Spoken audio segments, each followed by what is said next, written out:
பிரியங்கா தேஷ்பாண்டே அவர்களோட கல்யாணம் தான் சோசியல் மீடியா ஃபுல்லாவே பயங்கர வைரலா போய்க்கிட்டு இருக்கு. யாருமே எதிர்பார்க்காத விதத்துல பிரியங்கா அவர்கள் சோசியல் மீடியா பேஜ்ல அவங்களோட செகண்ட் மேரேஜ் பத்தின போஸ்டர்ஸ் ஒண்ணு ஷேர் பண்ணியிருந்தாங்க. அண்ட் இது எல்லாருக்குமே பயங்கரமான ஷாக்கிங்கா இருந்துச்சு. அண்ட் அதுக்கப்புறம் தான் அந்த பையன் யாரு, அவர் என்ன பண்றாரு அப்படிங்கிற ஏராளமான விஷயங்கள் வெளிவந்துட்டு இருக்கு. இந்த ஒரு நிலையில பிரியங்கா தேஷ்பாண்டே அவர்கள் அடுத்து என்ன பண்ண போறாங்க அப்படிங்கிற தகவலும் ஒன் பை ஒன்னா வந்துகிட்டு தான் இருக்கு. அந்த வகையில சமீபத்துல தெரிய வந்திருக்கிறது என்ன அப்படின்னா, அடுத்து அவங்க ஹனிமூன் போக போறாங்க அப்படிங்கிறது தெரிய வந்திருக்கு. பிரியங்கா அவர்கள் பொதுவாவே வந்து ஒரு டிராவலர் அப்படின்னு சொல்லலாம். விளாக் பண்ணுவாங்க. ஏகப்பட்ட விளாக்ஸ் பண்ணியிருக்காங்க. அண்ட் இதற்கு முன்னாடி வரைக்கும் பார்த்தீங்கன்னா, அவங்க பல நாடுகளுக்கு போயிருக்காங்க. அங்க எடுத்த வீடியோஸ் எல்லாத்தையுமே போட்டிருக்காங்க. அவங்க கூட அமீர் பாவனிலாம் கூட இருந்திருக்காங்க. பட் இதுக்கப்புறம் பிரியங்கா அவர்கள் முழுக்க முழுக்க அவங்க ஹஸ்பண்டோட தான் போவாங்க அப்படிங்கிறதுல எந்த ஒரு சந்தேகமும் கிடையாது. ஏற்கனவே பிரியங்கா அவர்கள் பல நாடுகளுக்கு போயிருக்காங்க. யூரோப் கண்ட்ரீஸ்லாம் போயிருக்காங்க. பட் இந்த முறை ஹனிமூனுக்கு எங்க போவாங்க அப்படிங்கிற ஒரு கேள்வி ரசிகர்கள் மத்தியில மிகப்பெரிய ஒரு ஆவலா எழுந்திருக்கு. ஏன்னா ஏகப்பட்ட கண்ட்ரீஸ் அவங்க சுத்திட்டாங்க. இந்த முறை அவங்க என்ன பண்ண போறாங்க அப்படிங்கிறது தான் ரசிகர்களோட கேள்வி.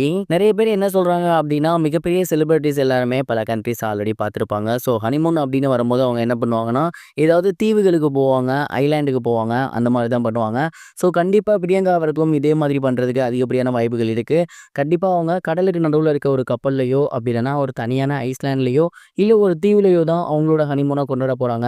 அது எங்க அப்படிங்கிறத கூடிய சீக்கிரமா அவங்களே ரிவீல் பண்றதுக்கு அதிகப்படியான வாய்ப்புகள் இருக்கு. ஏன்னா கல்யாணத்த தான் ரொம்பவே சஸ்பெண்டா பண்ணிட்டாங்க.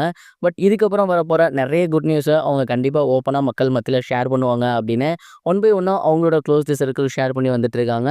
ஸோ இதுக்கப்புறம் பிரியங்கா அவர்கள் முழுக்க முழுக்க அவங்க ஹஸ்பண்டோட சேர்ந்து யூடியூப் சேனல்ல ஏகப்பட்ட வீடியோஸ் போட போறாங்க அப்படிங்கிறதுலையும் எந்த ஒரு சந்தேகமுமே கிடையாது. அநேகமா பிரியங்கா அவர்கள் தீவுகளுக்கு தான் போவாங்க அப்படிங்கிற மாதிரி தான் நான் நினைக்கிறேன். நீங்க என்ன நினைக்கிறீங்க? வேற எங்க போக அதிக சான்சஸ் இருக்கு?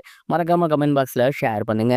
இது ஒரு புறம் இருக்க, துரைமுருகன் அவர்களுடைய இயக்கத்துல சசிகுமார் மற்றும் விஜய் சேதுபதி இவங்க 2 பேருமே சேர்ந்து புதிய படம் ஒண்ணு பண்ண போறாங்க அப்படிங்கிற தகவல் சமீபத்துல வெளியாகி இருக்கு.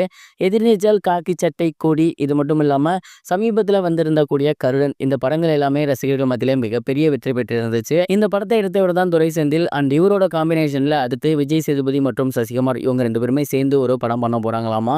அண்ட் இந்த ஒரு படத்துக்கான பேச்சுவார்த்தை இப்போ போய்கிட்டு இருக்கு. இப்போதைக்கு துரை அவர்கள் லெஜண்ட் சரவணன் அவர்களை வச்சு ஒரு படம் எடுத்து வந்துட்டு இருக்காரு. அந்த படத்தை முடிச்ச கையோடையே இவங்க 2 பேரும் ஜாயின் பண்ண போறாங்களாமா. இதுக்கு முன்னதாக சசிகுமார் நடிச்சிருந்த சுந்தரபாண்டியன் அப்படிங்கிற படத்துல விஜய் சேதுபதி வில்லன் கதாபாத்திரம் பண்ணியிருப்பாரு. அதை தொடர்ந்து மிகப்பெரிய கேப்புக்கு அப்புறம் இவங்க 2 பேரும் ஸ்கிரீன் ஷேர் பண்ண போறாங்க. அண்ட் இதை பார்த்துட்டு விஜய் சேதுபதியோட ரசிகர்கள் எல்லாருமே ஆரம்பத்துல சுந்தரபாண்டியன் படத்துல ஒரு சைடு கேரக்டரா தான் இருந்தாரு. அண்ட் அந்த படத்துல மிகப்பெரிய அளவுல கூட அவரோட ஃபேஸ் யாருக்கும் தெரியாது. பட் இப்போ சசிகுமார் சாரோடைய ஸ்கிரீன் ஷேர் பண்ண போறாரு அப்படிங்கிற மாதிரி விஜய் சேதுபதிக்கு வாழ்த்துக்கள் சொல்லி வந்துட்டு இருக்காங்க. அண்ட் இந்த படத்தை பத்தின அபிஷியல் அப்டேட்ஸ் கூடிய சீக்கிரமே வரும் அப்படின்னு எதிர்பார்க்கலாம். இது வரைக்கும் கனெக்டிங் டிவிக்கு சப்ஸ்கிரைப் பண்ணனா மறக்காமல் சப்ஸ்கிரைப் பண்ணிக்கங்க. உடனடி அப்டேட்ஸ் பெறுவதற்கு நோட்டிஃபிகேஷன் பெல்லையும் கிளிக் பண்ணிக்கங்க.